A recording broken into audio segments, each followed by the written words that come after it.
Alright, welcome back everybody. Another episode of Soul Train Diaries. I am Willie, I'll be your host. I am flying a Beluga on an exploration journey. Currently parked at Jacques Station in Colonia. And a lot of people have asked me what the Beluga is like for exploration, so that's what this video is for. I'm doing my little spiel, talking specifically about my build, the setup, why I have it this way, what I'm doing, you know. But the overall grade is this is definitely 2 thumbs up if you're looking to have fun while exploring. If you're looking to set records for distance traveled, this is not the ship for you. So listening on the conversation I have with the other guys, and at some point it kind of devolves into just our regular normal conversations. Yeah, there'll be some pictures at the end like usual. So thank you for your patience for those of you that have been waiting for this review video. So as you guys know, and I'll include you guys in this conversation, Corey is here, Alex is here.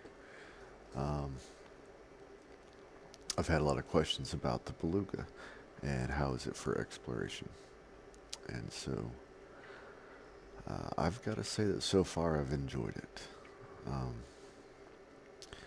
The jump range is around 48 light years, you know, give or take some change if I'm carrying limpets or not.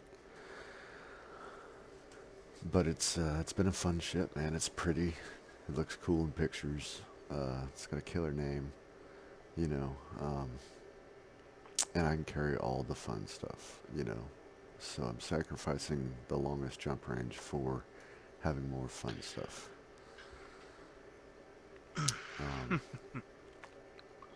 Looks like currently I'm jumping 47.97.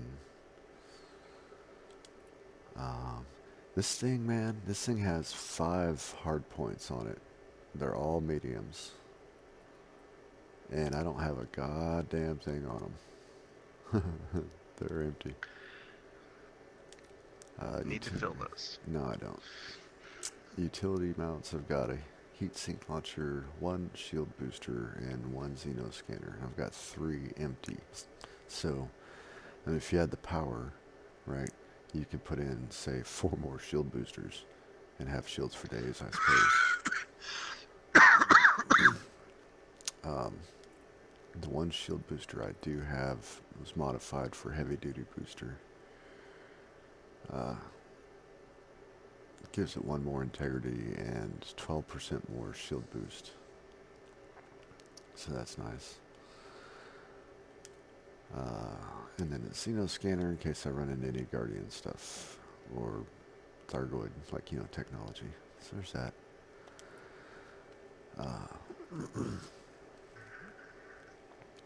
6A power plant is a requirement. And that's been modified with the overcharge.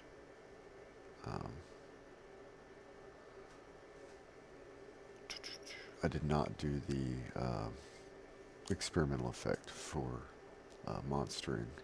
I just didn't have the components, I think.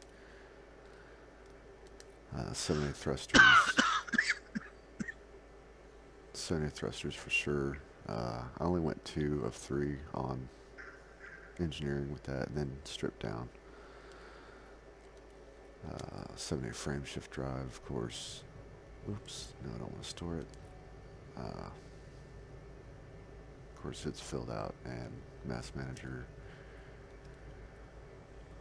Life support's 8D, power distributor. Power distributor, I went to a 5D to lower the weight just a little bit. Sensors, of course, those are modified for lightweight up to grade 3. And the fuel tank. So there's that. Let me tell you though, man, with that power plant,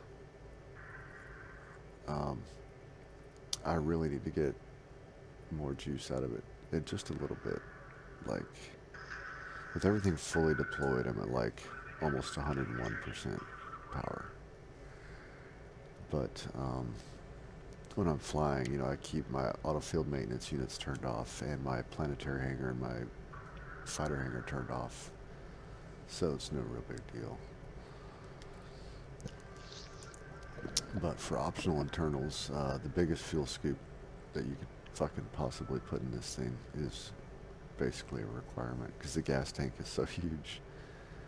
I mean, I could jump about almost 300 light years without having to refuel. But man, when it's time to refuel, I'll be around that star for 10 minutes, you know.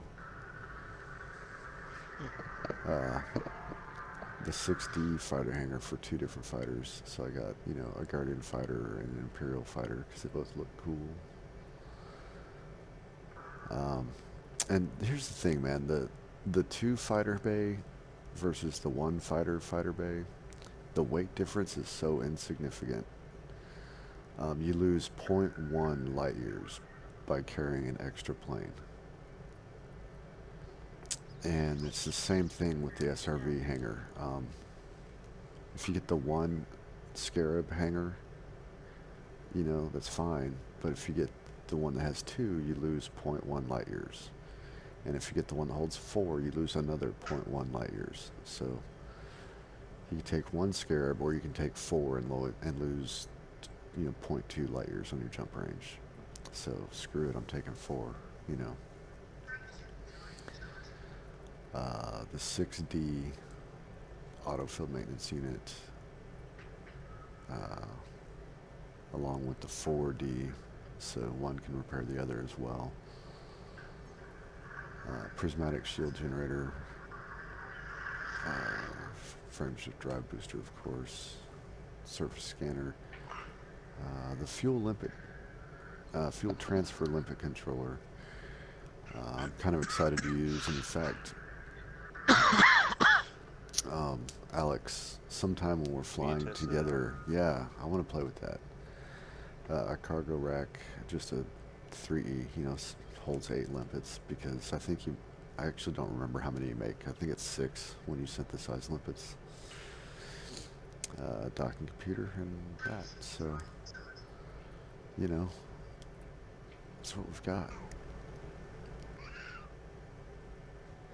So anyway, you know, that's the quick rundown on what's in the ship. You know, the real trick, man, is planetary landing, just paying attention to whether or not it's a high gravity planet. And if it is, just be careful coming in, you know. That's where those A-grade thrusters are really gonna, you know, earn them money. Yeah. But bringing the fighter hangar is a really, really nice thing. It's a good, fun little break if you've been out jumping around and you come across something cool. You know, you can you hop in your little fighter and fly around and just fly something different. It gives you a break from the big ship. And as I've learned from Alex,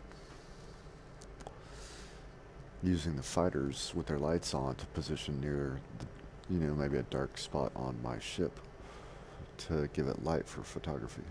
So, thank you for that tip, Alex. I've got a fine on my Type 9, and I don't know where it's from. It's probably speeding or getting stuck in the slot or some dumb shit like that for like 400 credits. So, I have a question. So, I mean, it kind of is, but it feels like I'm going around my asshole to touch my other elbow, you know?